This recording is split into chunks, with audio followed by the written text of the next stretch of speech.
-2 formula সেটা আওয়ামী লীগ তো চলে গেছে। কারণ বিএনপিকে যদি মাইনাস করা যায়, সেটা কিভাবে মাইনাস করতে হবে? এখন বিএনপি চাচ্ছে ডিসেম্বর, ফেব্রুয়ারির মধ্যে নির্বাচন। এরা বলতেছে সংস্কার, বিচার, তারপর আ আ পিআর পদ্ধতি। কোনদিনই তো তেল আর পানি হয়ে গেছে তো এখন অবস্থা। একটা বৈধতামূলক একটা স্বীকৃতি সনদ।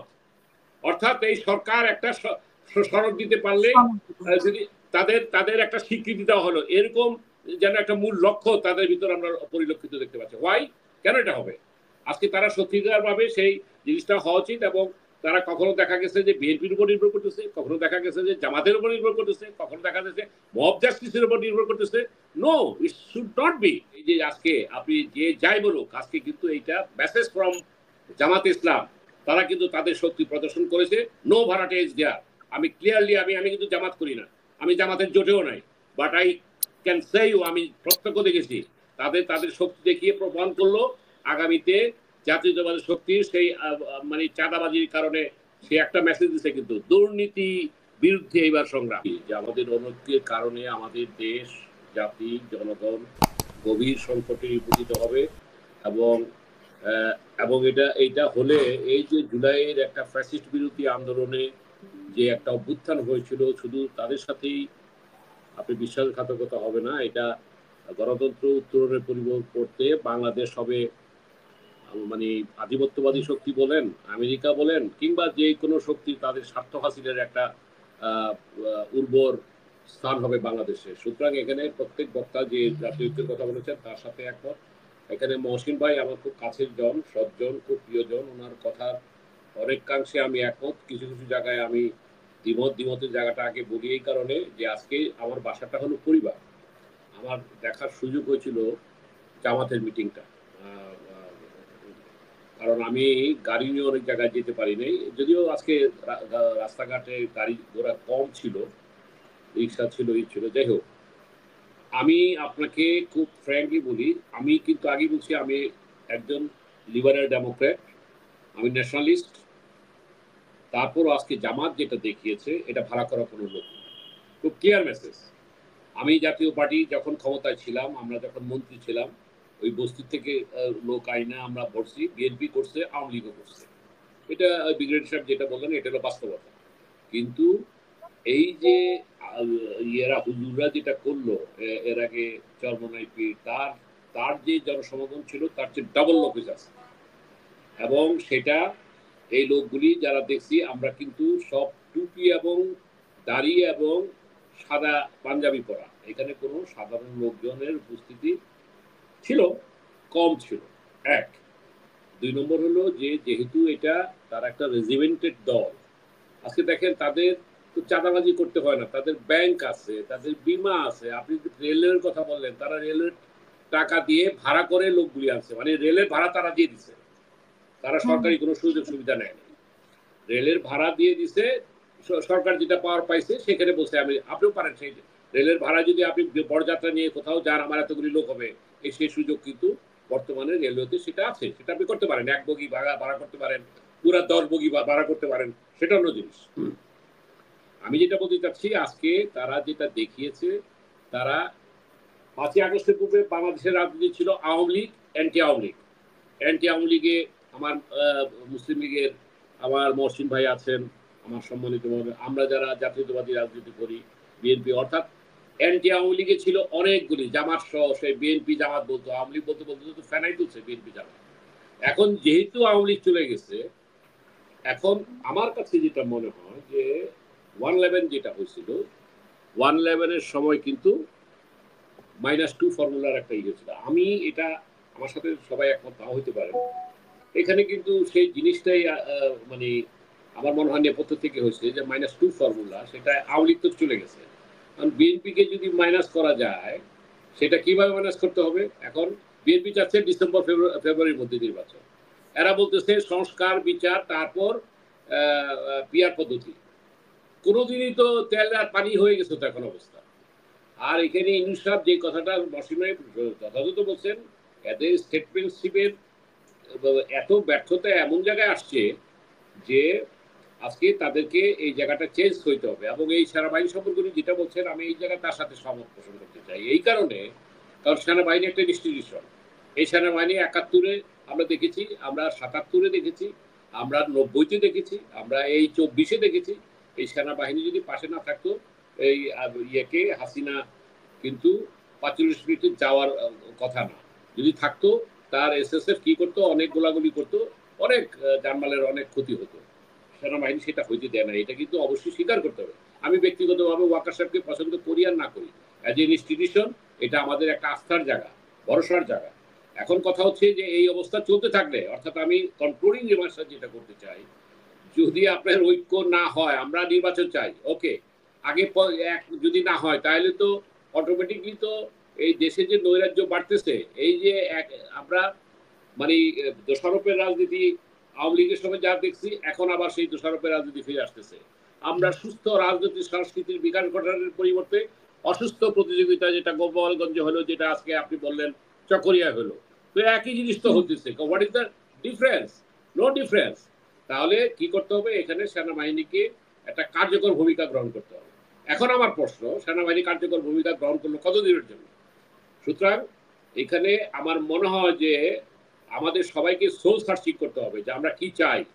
দেশটাকে কি একটা মানে বিশ্বের কাছে আমরা একটা ফেইল্ড স্টেটের মতো, অনেক দেশের বিপ্লবে যেটা হয়েছে, আমি এগুলি জানেন সবাই আপনারা, সেই রেফারেন্সের না আমরা, আমরা যদি ২৪-কে ধারণ করি এবং ৭১-এর মূল চেতনাকে ধারণ করি, ৪৭-কে ধারণ করি, ৪৭, ৭১ এবং ২৪, এই তিনটার সমন্বয়ে, ঠিক আছে, আমরা আমরা আমরা এই জাতীয়তাবাদী চেতনায় বিশ্বাসী, আমরা এক হইলাম। আর যারা মুসলিম, এই যে আজকে জামাত ইসলাম, চরমনাই পীর, হেফাজত সহ যারা এক হয়েছেন, তার সাথে বিপি নূরকে দেখলাম, তার সাথে দেখলাম এনসিপি।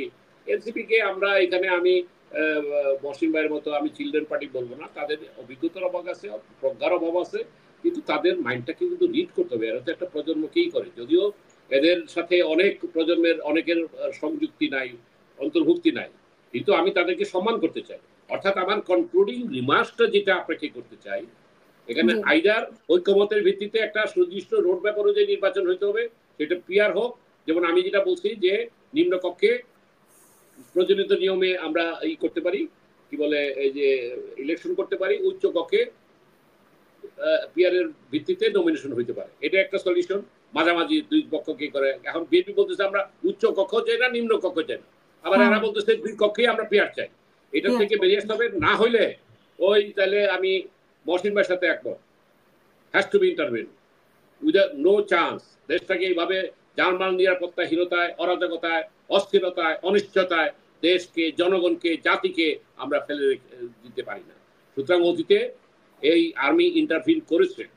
আমরা চাই যে আবার সবাইকে বলতে চাই যে এদের কারণে কিন্তু, এই অনৈক্যের কারণে, এই আমাদের পার্শ্ববর্তী রাষ্ট্র ভারতের এই আধিপত্যবাদী শক্তির প্ররোচনায় বাংলাদেশে যেমন স্বৈরাচারের মানে পুনর্বাসনের সুযোগ তৈরি হবে, অথবা আরো ষড়যন্ত্র হবে। সুতরাং আমরা যদি ঐক্য যদি না হতে পারি, তাহলে যা করার তাই হবে। যে মহসিন ভাই যেটা বলছে, ওইটা ছাড়া তার কোনো উপায় নাই।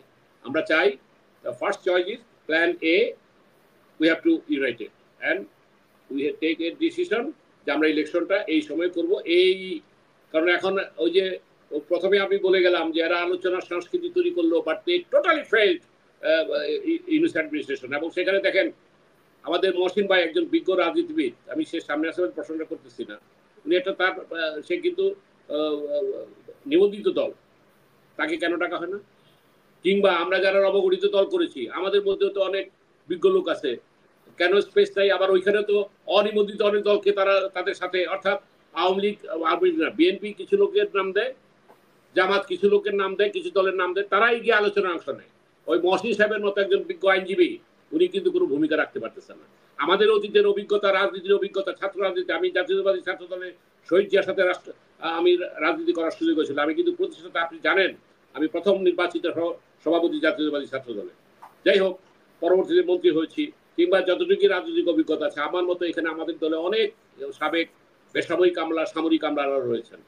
এদেরকে ইস্যু হতে বাদ দিয়ে কি এটা হচ্ছে একটা, এখানে আমরা কি দেখতে পাচ্ছি জানেন, মানে এখানে ক্লিয়ার দেখা যাচ্ছে যে জুলাই সনদটা যেমন এমন হইতেছে যে বর্তমান সরকারের একটা বৈধতামূলক একটা স্বীকৃতি সনদ, অর্থাৎ এই সরকার একটা সনদ দিতে পারলে যদি তাদের একটা স্বীকৃতি দেওয়া হলো, এরকম যেন একটা মূল লক্ষ্য তাদের ভিতর আমরা পরিলক্ষিত দেখতে পাচ্ছি। ওয়াই, কেন এটা হবে? আজকে তারা সত্যিকার ভাবে সেই জিনিসটা হওয়া উচিত, এবং তারা কখনো দেখা গেছে যে বিএনপির উপর নির্ভর করতেছে, কখনো দেখা গেছে যে জামাতের উপর নির্ভর করতেছে, কখনো দেখা যাচ্ছে মব জাস্টিসের উপর নির্ভর করতেছে। No, it should not be. সুতরাং এইখানে আমরা যেটা বলতে চাই যে প্রকৃত জাতীয় ঐক্য গড়ে তোলা আমাদের এখন একমাত্র লক্ষ্য, এবং তার মধ্য দিয়ে আমরা প্রথমেই যদি লাস্ট মিটিংটা যদি এই ঐক্যমত কমিশন করে যে উই আর অ্যাকচুয়ালি ডিসএগ্রি, বাস আমরা এই প্যাকেজটাই আসলাম, ওই ঐক্যমতের প্যাকেজে। কারণ এখানে আমরা যেমনি ভাবে বাকশাল করবো না যে সব এক দল হলে তো তাহলে এক দলই হয়ে গেল, যার যার মত ভিন্নতা থেকে ঠিক আমরা মিনিমাম একটা ঐক্যের জায়গায় ঐক্যমত হয়ে আমরা একটা নির্বাচনের দিকে যত সম্ভব। এবং লাস্ট কথা, নির্বাচন কিন্তু যেনতেন নির্বাচন চাই না, তার আগে কি করতে হবে, লেভেল প্লেইং ফিল্ডটা তৈরি করতে হবে, তার আগে কি করতে হবে, আইনের শাসন প্রতিষ্ঠা করতে হবে, তার আগে কি করতে হবে, এই যে পুলিশ প্রশাসনের মনোবল ই করতে হবে, তার আগে কি করতে হবে, নির্বাচন কমিশন সহ বেসামরিক প্রশাসনকে এটা একটা শক্ত ভিতের উপর দাঁড়া করাতে হবে, তাহলেই আবার সম্ভব। না হলে এখানে ওই যে যদিও রোকন ভাই এখানে আছেন, আর্মি অনেকের ভাষায় এই সেনাবাহিনীর লকে জঙ্গল ল বলে, বাট আমি ব্যক্তিগতভাবে মনে করি বাংলাদেশের প্রেক্ষাপটে আজকে প্রয়োজনে আবার সেই এই এই আর্মি ইন্টারভেনশন যদি আমাদেরকে ভবিষ্যতে একটা দিতে পারে। সাকসেসফুল কিন্তু দেখা গেছে, জিয়া রহমান তো সেটা দেখা গেছে। এরশাদকে যে যাই বলো, এর সাথে যে কথাগুলি আজকে যে রিফর্মের কথাগুলি, আমি শেষ করবো, 30 সেকেন্ড সময় দেন। এরশাদ কি বলছিল যে এখানে অ্যাডভোকেট সাহেব আছেন, বিভাগে বিভাগে হাইকোর্ট বেঞ্চ দিবে, ঐক্যমত কমিশনের শুনে এটা নিয়ে আলোচনা হয়। উনি কি করছিলেন, উপজেলায় উনি উপজেলায় তিনি আদালত বসিয়েছিলেন, এখন শুনছি সেটা ফেরত আসবে। তাহলে এরশাদকে কেন আমরা তো স্বৈরাচার বলবো? এরশাদ তো তাহলে ভালো কাজ কিছু করছিল। হ্যাঁ, তার গণতান্ত্রিক বৈধতা, গণতান্ত্রিক প্র্যাকটিসটা হয়তো সে করতে পারে নাই, কিন্তু সেও তো তাহলে কিছু সংস্কারের কাজ করেছিল। আমি শেষে বলবো, অতীতের থেকে আমরা শিক্ষা গ্রহণ করে, এবং এই যে আজকে আপনি যে যাই বলুক, আজকে কিন্তু এইটা মেসেজ ফ্রম জামাত ইসলাম, তারা কিন্তু তাদের শক্তি প্রদর্শন করেছে। নো ভাড়াটেজ দেয়ার। আমি ক্লিয়ারলি আমি কিন্তু জামাত করি না, আমি জামাতের জোটেও নাই, but I can say you, আমি প্রত্যক্ষ দেখেছি তাদের শক্তি দেখিয়ে প্রমাণ করলো আগামীতে জাতীয়তাবাদী শক্তির সেই মানে চাঁদাবাজির কারণে সে একটা মেসেজ দিচ্ছে, কিন্তু দুর্নীতি বিরুদ্ধে এইবার সংগ্রাম।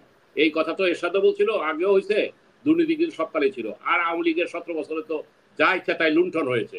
সুতরাং যেই কথাটা বলেছে, আমার মনে হয় এতে জনগণ কিন্তু আজকে বিএনপির যে একটা ভালো একটাই ছিল, এটা আমার মনে, তবে এটা ঠিক। আমি কিন্তু লাস্ট কথাটা বলে শেষ করতে চাই, আমি কিন্তু চাই বাংলাদেশটা পোলারাইজড হোক। কারণ আমেরিকাতে যদি যে রিপাবলিকান এবং ডেমোক্র্যাটসের মধ্যে হইতে পারে, তো বাংলাদেশে মুসলিম সেন্টিমেন্ট এন্ড জাতীয়তাবাদী সেন্টিমেন্ট হোক না, অসুবিধা কি? দেখা যাক কোন দলই করে। সেখানে যদি মুসলিম জনগণ যদি মনে করে একবারের মতো আমরা মুসলিমদেরকে দেই, ইসলামিক শক্তিকে দেই, হোক, থাকবে। অথবা বিএনপি যদি ক্ষমতায় আসে, তাহলে অন্তত এই ইসলামিক শক্তি যাতে স্ট্রং একটা বিরোধী দলে থাকবে, আমি তো এটাকে ওয়েলকাম করতে চাই। ধন্যবাদ।